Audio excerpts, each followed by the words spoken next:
흉터가 준 깨달음. 중앙여자고등학교 이효주.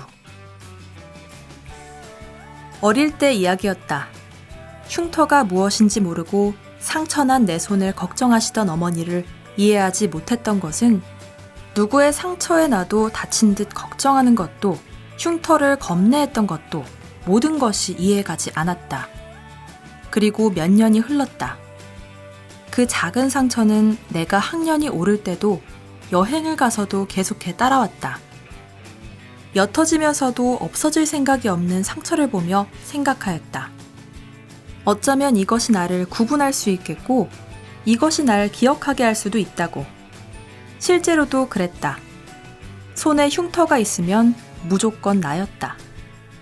길게 찢어져 흉측했던 그 상처가 아물다 아물지 못해 흉을 남겼지만 모두가 걱정하던 그 흉터가 날 알아봐주게 하는 나침반이라니 참 묘했다. 그러다가도 상처를 보면 기억도 안 나는 그 어릴 적 멋모르던 아픔에 울던 내가 기억났다. 그 아픔을 알게 된 뒤로 나는 그 아픔을 다시 겪을까 무서워 한동안 놀이터 근처에 가지 않았다. 아, 흉터는 다시 아픔을 겪지 않기 위해 있는 거구나. 찰나의 순간에 그것이 생각났다. 역사에도 흉짐이 있고 그 흉터의 사람들은 모든 것을 기억하게 한다는 것을 우리의 아픈 역사가 무엇이냐 하면 제각각 나오는 말들은 많겠지만 아마 대부분은 일제강점기를 말할 것이다. 일제강점기를 생각해 봤을 때 그것이 다 끝났다고 할 수 있는가? 아니, 끝나지 않았다. 어쩌면 지금 누군가는 그 상처를 붙잡고 싸우고 있을 수도 있다. 아니, 분명히 조용한 전쟁을 치르고 있을 것이다. 너무나도 큰 상처였고 그 상처가 아물지 않아 남은 상처를 보고 아픔을 기억하는 것이 테니까. 딱지가 앉아도 그 상처는 옅어지지도 아물지도 않고 남아있기에 우리가 그때의 일을 기억하고 되풀이하지 않게 노력하는 것이라고 자부한다. 내가 이것을 처음 깨달았을 때 나는 뛸 듯이 기뻤고 나의 흉터를 싫어하는 부모님께 내가 깨달은 것들을 말했다. 부모님은 그것을 듣다 내 손을 보았다. 그리고 한숨을 푹 쉬었다. 내 손에 있는 흉터는 영원히 널 따라다닐 거야. 그럼 역사도 영원히 기억되겠지. 내 흉터처럼 말이야. 나는 부모님의 말을 받아쳤고 부모님이 탐탁치 않아 하는 것을 느꼈지만 나는 나의 오른손에 대한 변호를 마쳤기에 할 일을 끝냈다고 착안했다. 흉터는 나의 생각보다 사회에서 나쁘게 평가되고 있다는 것이다. 지금은 덜하지만 그 당시에 난 그게 기분이 나빴고 어떤 사람들은 내가 성인이 된다면 수술을 해 그 상처를 없애라고 했다. 물론 그분들에게는 조언이었겠지만 나에게는 잔소리 그 이상 이하도 아니었다. 우리는 흉터의 일부에서 살고 있는데 왜 사람들은 그것을 인지하지 않으려 하는 것일까? 하늘에 떠도는 공기에도 흐르는 강에도 이름 한 글자 모르는 나무에도 각각의 흉터가 있는데 왜 꼭 숨겨야 하는 것이냐고. 우리가 숨쉬듯 쓰는 한글에도 흉짐이 있는데 그렇다면 흉터가 싫다면 눈을 감고 살아야 하는 것은 아닌가? 나는 이것을 평소 나에게 답만 알려주던 담임 선생님께 이야기해 보았다.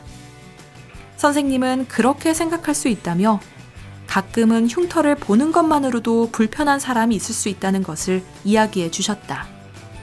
내가 바란 답은 아니었다. 나 혼자라도 답을 찾기 위해 나는 당시 내가 빠져 있었던 역사책을 찾아보았다. 역사에는 흉터가 아주 많이 남아 있었다. 앞에서 말한 일제강점기나 같은 민족끼리 싸웠던 6.25 전쟁처럼 아주 아프지만 더 이상 상처에서 피가 나지 않는 그런 흉터들 말이다. 상처에서는 피가 나지 않는데 도대체 누가 이것을 두려워하는 것인가? 어리석게도 그 흉터를 잊고 싶은 사람들은 정말 있었다. 첫 번째로 잊고 싶어하는 사람들은 가해자였고 두 번째로 그 흉터를 잊고 싶어하는 사람들은 그 흉터에 연관되지 않은 사람들이었다. 그 사람들의 입장에선 흉터는 다 지난 과거에 불과했고 흉터는 그저 지겨움 뿐이었기 때문이다. 그 지겨움 덕에 우리가 누릴 수 있는 게 많아졌는데도 말이다. 그 후 내가 나이를 먹어 생각이 더 성장했을 때에는 나의 흉터에 입을 대는 사람은 없었다. 이상했다. 이렇게 끝이 난다면 나는 왜 나의 오른손을 그토록 열심히 변호를 하고 이해하려 노력한 것인가? 이해가 도무지 되지 않았다. 갑자기 변해버린 이 상황이 큰 뒤로 어른이든 아이든 나의 흉터에 관한 감상은 지금은 괜찮아가 끝이었다. 이 흉터로 나를 기억하는 사람은 많았지만 그 아픔을 헤집고 조언을 하려는 사람은 없었다.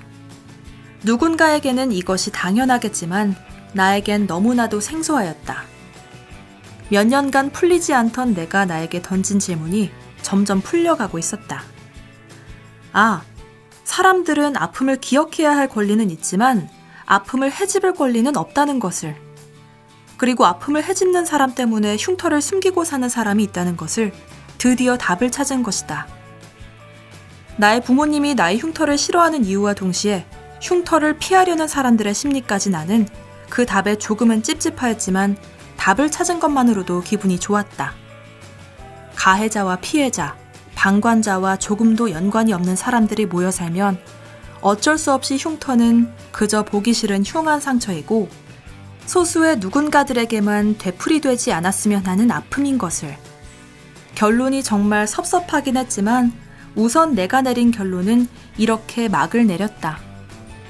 다른 사람이 나의 흉터를 안 좋게 보더라도 그들은 이 상처에 연관이 없어 아픔을 몰라 막말하는 것이고, 나의 흉터는 아픔을 되돌아볼 수 있는 기록이고 일기인 것을, 그리고 이것은 역사에도 똑같이 적용된다는 것을, 아픔에 연관도 되지 않은 자가 그 상처를 헤집고 난도질을 하지만 그럴수록 사람들의 기억은 견고하다는 것을, 그리고 암만 헤집어도 과거는 바뀌지 않는다고 꼭 전해주고 싶다.